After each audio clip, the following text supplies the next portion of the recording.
ಸ್ನೇಹಿತರೆ, ಚರಿತ್ರೆ ಮತ್ತೊಂದು ವಿಡಿಯೋಗೆ ನಿಮಗೆಲ್ಲ ಪ್ರೀತಿಯ ಸ್ವಾಗತ. ಪಹಲ್ಗಾಮ್ ದಾಳಿಯಾದ ನಂತರ ನಾವು ಯುದ್ಧ ಅನ್ನುವ ಪದವನ್ನ 1000 ಸಲ ಬಳಸಿರಬಹುದು. ಯುದ್ಧ ಯುದ್ಧ ಅನ್ನೋದನ್ನ ಕೇಳಿದ ಜನ ಕೂಡ ರೋಸಿ ಹೋಗಿರಬಹುದು.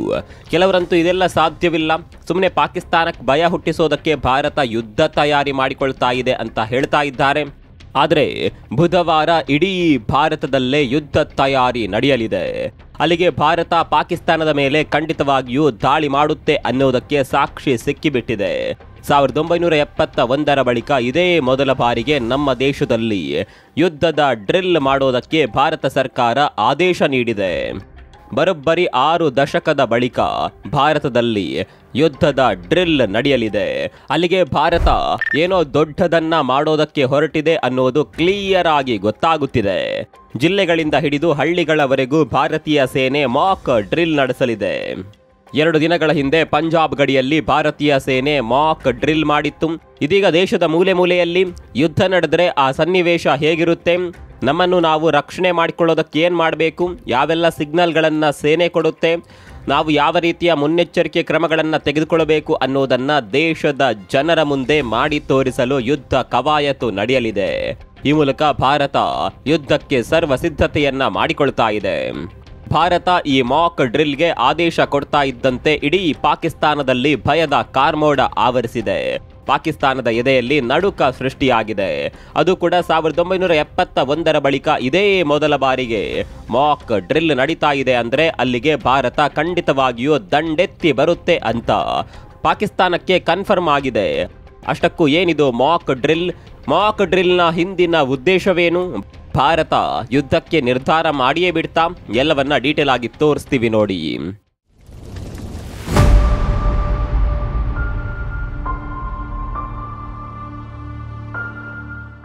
ಯುದ್ಧ. ಇಂದಿನ ಪೀಳಿಗೆಯ ಜನ ಈ ಶಬ್ದವನ್ನ ಮಾತ್ರ ಕೇಳಿದ್ದು.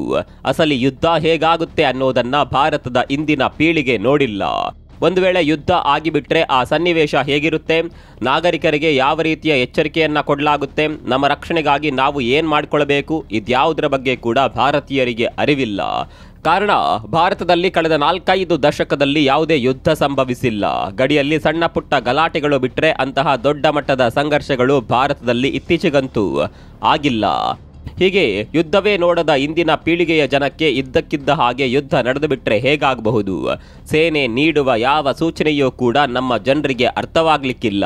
ತುಂಬಾ ಜನ ಪ್ಯಾನಿಕ್ ಆಗುವ ಸಾಧ್ಯತೆ ಇದೆ. ಹೀಗಾಗಿ ಭಾರತ ಸರ್ಕಾರ ದೊಡ್ಡದೊಂದು ನಿರ್ಧಾರ ತೆಗೆದುಕೊಂಡಿದೆ. ಯುದ್ಧ ಸಂಭವಿಸಿದ್ರೆ ಏನೆಲ್ಲ ಮುನ್ನೆಚ್ಚರಿಕೆ ತೆಗೆದುಕೊಳ್ಳಬೇಕು, ಸೇನೆ ಯಾವ ರೀತಿಯ ಸಿಗ್ನಲ್ಗಳನ್ನು ನೀಡುತ್ತೆ ಅನ್ನುವ ಬಗ್ಗೆ ಮಾಕ್ ಡ್ರಿಲ್ ಅನ್ನ ನಡೆಸಲಾಗಿದೆ. ಈ ಮಾಕ್ ಡ್ರಿಲ್ ಅನ್ನ ನಡೆಸುವ ಹಿಂದಿನ ಉದ್ದೇಶ ಏನು ಅಂತ ಕೇಳಿದರೆ, ಯುದ್ಧ ನೋಡದ ಇಂದಿನ ಪೀಳಿಗೆಗೆ ಯುದ್ಧ ನಡೆಯುವ ಸಂದರ್ಭದಲ್ಲಿ ಸ್ವಯಂ ರಕ್ಷಣೆಯನ್ನ ಹೇಗೆ ಮಾಡಿಕೊಳ್ಳಬೇಕು ಅನ್ನೋದನ್ನ ಅರ್ಥ ಮಾಡಿಸಿಕೊಳ್ಳೋದು ಇದರ ಹಿಂದಿನ ಪ್ರಮುಖ ಉದ್ದೇಶ.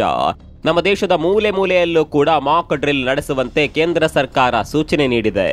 ಎಲ್ಲ ರಾಜ್ಯಗಳಲ್ಲಿ ವಾಯುದಾಳಿಯ ಸೈರನ್ ವ್ಯವಸ್ಥೆ ಇರುವಂತೆ ನೋಡಿಕೊಳ್ಳಿ ಎಂದು ಸೂಚಿಸಿದೆ.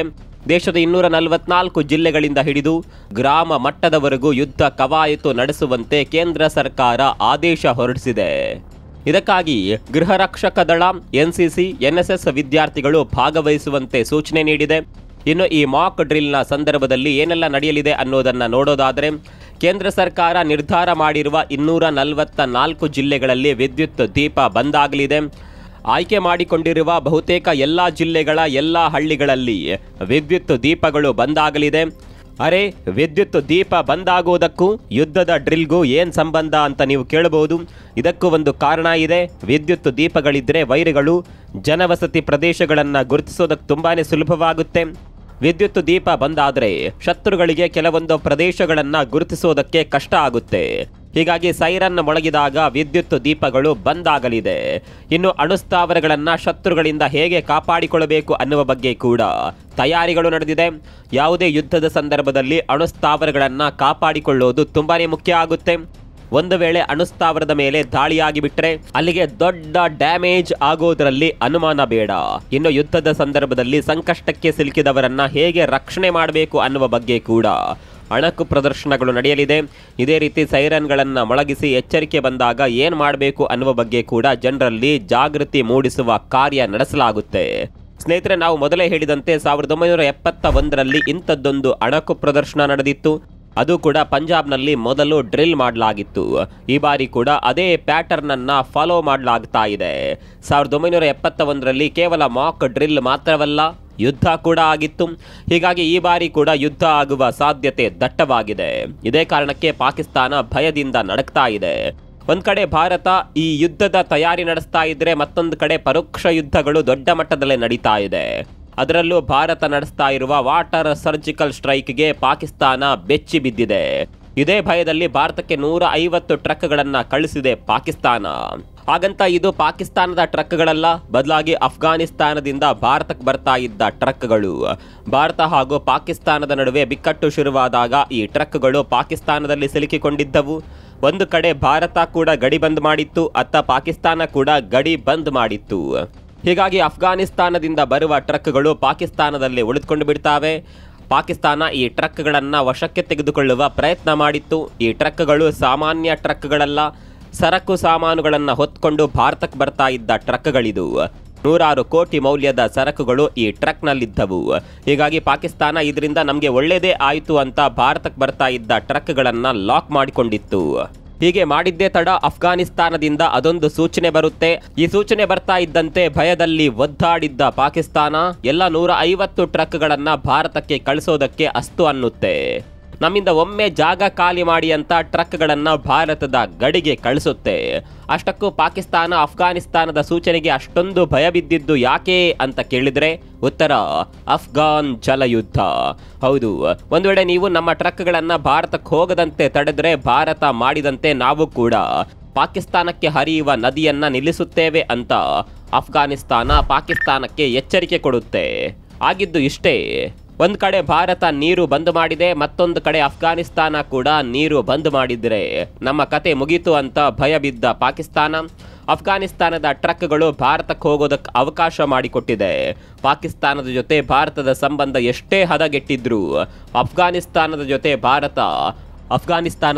ಭಾರತ ಉತ್ತಮ ಸಂಬಂಧವನ್ನೇ ಹೊಂದಿದೆ.